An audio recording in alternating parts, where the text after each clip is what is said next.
Hi guys, welcome back to another Cinematic Mike review. Today I'm going to review Michael Bay's Pain and Gain. Pain and Gain is a story of two guys that actually work at a gym and then they get another partner, which is played by Dwayne Johnson, The Rock. They grab him, recruit him to help him out. And the thing is that these guys that work at the gym, they kind of envy this one guy that goes there because of all his money, the life that he has, and everything. So they come up with this plan to actually kidnap him and try to get all his money, him to sign off all his papers of all his assets and everything over to them. That way they have the life because they feel like he doesn't deserve it. They feel like he's you know, a piece of, he's just like that. And that's the way they view him. This story is actually based on a true story of something that happened in like 94, 95. So this is actually a true story that happened of some real stuff that happened to to real people. I saw this movie yesterday because I've been getting it. I wanted to see this movie when the trailer came out. I had some uh kind of curiosity of it. I wanted to watch it, but I didn't get the chance to see it. I'm not sure if at that time it was because there was a part of me that was kind of already criticizing, like, I don't want to go waste my money. It's a Michael Bay film. I don't know if it's just gonna be something else. I don't know if it was something like that. I like Bad Boys and all that. Transformers, the first ones, but I don't know. I don't know why. If it might have been something like that, or I just didn't have the time to see it. I think it came out like 2013. But I'm not sure if I told you guys. I kind of been getting excited for his new film Ambulance with Jake Gyllenhaal, and I've been getting excited for these films. Not too excited, but kind of part of me wants to go watch Ambulance, and I wanted to go see Roland Emmerich's Moonfall because there's a part of me that when I was younger, those are the movies that I used to watch. I have I have 10,000 BC, I have Independence Day, I have Armageddon, The Day After Tomorrow. I have the other Bad Boys films and Transformers, and so there's a part of me that's like I kind of want to just kind of just feel back like with when I was a kid. Those are kind of movies that I wanted to watch. So I was like, I don't think I mind going to see one of those. I missed Moonfall though. I didn't get to see Moonfall. I missed out on it. But Ambulance, I'm getting curious about a lot, even though I'm not sure if it's too good. And because even by the trailer, I could tell that the dialogue's kind of, cliche. But yeah, and then I was talking about it with a friend, and he's like, "Well, you got to watch Pain and Gain. I've been telling you about that one." And I'm like, "Oh yeah, I'll finally watch it." So I found it and I saw it yesterday. Finally, I saw it after so long. And I'm actually surprised. I actually kind of dig the film, to be honest with you. There's certain reasons why I actually enjoy the film. It's not without its flaws, but I do think that we should give credit to Michael Bay, especially with the type of films that he always brings out with just explosions and explosions. And last time I was doing something and I was doing a video for someone and I was talking about how Bad Boys 2 was just straight out pure action nonstop that it gives you like a headache because I'm like, where's the story at? I'm just seeing these car chases, these gunfights, these explosions like for like 2 damn hours, man. And so yeah, so I put this on and yeah, I heard that it's one of Michael Bay's like most underrated film too. So that kind of gets me thinking, I'm like, oh, I gotta see this for myself. And I put it on yesterday. And it's kind of interesting to be honest. We open up with Mark Wahlberg's character, Daniel Lugo, I believe, and he's like working out on top of a roof. And then the cops come and so this is kind of setting it up like being like the present day, and then it's going to go back in time, but right here it's kind of narrating things of what his life is, how he got to this point. And the cops are chasing after him with everything that went down. And it's funny because there's a part where the narrator, I'm not sure if it's him, that says this is a true story, and it reminded me a lot about the movie by the Coen brothers, Fargo, when they always state on there like this is a true story. So it kind of seemed like it was a callback to that.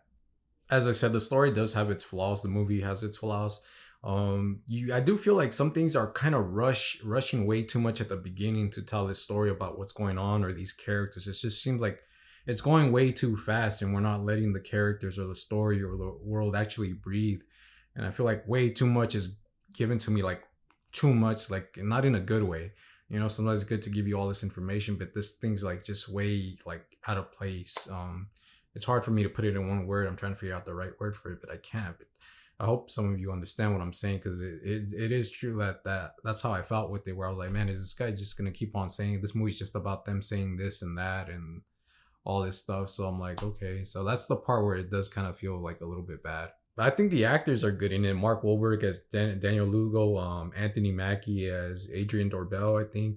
Dwayne Johnson, The Rock as Paul, I think is his name, Paul. I think the ones that stand out are one, The Rock stands out more. I don't think I really fell in love with Mark Wahlberg's character at the beginning too much. Later on, he kind of does grow on me.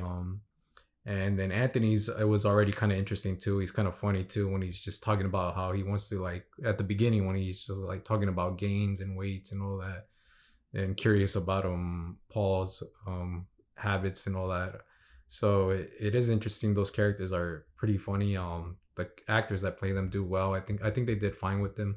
But as I said, there is some issues with it. The beginning starts with Daniel talking about how his inspirations are movies like The Godfather, Scarface, and all this stuff. And you can see it kind of brought me back to Alpha Dog, where I told you guys that people criticize the movie Alpha Dog because these actors, I don't, they criticize the acting and all that. But to me, I was like, I think they were doing what they were supposed to do, which was playing these wannabe gangsters that were committing a crime, but these guys were just these wannabe gangsters.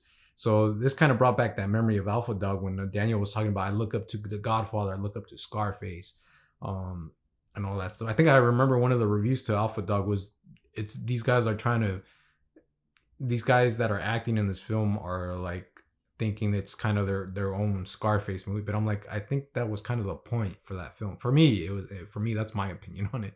I think they're supposed to be like that. Supposed to be acting as wannabes. Kind of, same situations going here. This guy's basically telling you, yeah, I looked up to those films and all that. And that scene, he does that, and then I love this part where he kidnaps Tony Shalhoub, and he starts talking in this like gangster way in this, and not only in gangster way, in a Colombian, Hispanic, Cuban way, the way Tony Montana speaks. He starts, and usually that's what people do when they try to like be all tough and try to like imitate a movie that they saw on TV where it's a crime lord or someone imitating and all that. So that's what he does, and I like that part. Even though this is something neat from the story, which I guess was kind of true, and if you read about the true story, but it was a different way that it happened. Which is this guy found out who it was right away when he got close to him because of a smell that he has, a scent that he has on his body. But that was good to see that stuff about this wannabe gangster, and it proves throughout this whole film that these guys are dumb. Yeah, these guys aren't very smart. I mean, there's a lot of things that go on in this film where they're actually planning crap and they're kind of basically screwing up, which you're basically saying like, what the hell, which is kind of a reason why I was like, oh, okay, I get what they're trying to tell. They were trying to tell a story about these kind of like basically dorky people that didn't know how to handle these type of serious crime. You got to be like kind of an expert, I guess, to like murder. But here they're kind of just doing it in the way, it's basically like me Googling like, how am I going to do this and that, or I saw it in that movie, so that's the way we should do it. It's basically what Daniel's doing here with some of his partners in this film. So I think in a way I think it's cool that they did it that way. I did see some reviews, and I noticed that people were complaining about it in the reviews that I didn't see it at the time, so I didn't know anything about it. But I saw that people were kind of complaining about making it the audience sympathize with the characters. To be honest, I didn't really sympathize with the characters as I was watching it. I mean, I do think that villains, they always have to have, because these guys are the villains in this film too. Um, I do think that even a villain has to have a reason for what they're doing. I don't think you just make them one dimensional kind of and all that. So I do think they had to have a reason. So the beginning, yeah, I understood why they were doing it. The Daniel was kind of tired of the life he was living. He couldn't have it all. And this guy was basically kind of trashing him too all the time. He's watching Johnny Woo on TV talking about, you want the life that I have, you got to do this. You got to be a doer, not a donor, and all that stuff. So I understand all that I can see how people are like, oh, well, they're making us sympathize with them, and that's not right because these guys did horrible things.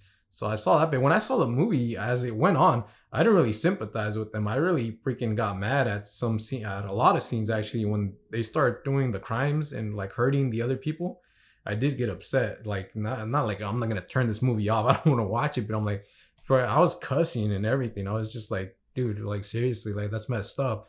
And even I felt bad for like the victims in the story. So I wasn't really sympathizing with them or cheering them on. But there's another part of me that was like, dude, what I'm watching is I feel like these guys actually have issues and they actually need some some freaking help in it. If like the way they were doing things, I'm like, these guys are seriously like kind of dumb, and they do have some issues with them. So I was like, the way, just to know that it was a true story, and thinking about it, I'm like, yeah, these guys have some serious like issues, and they actually probably need help.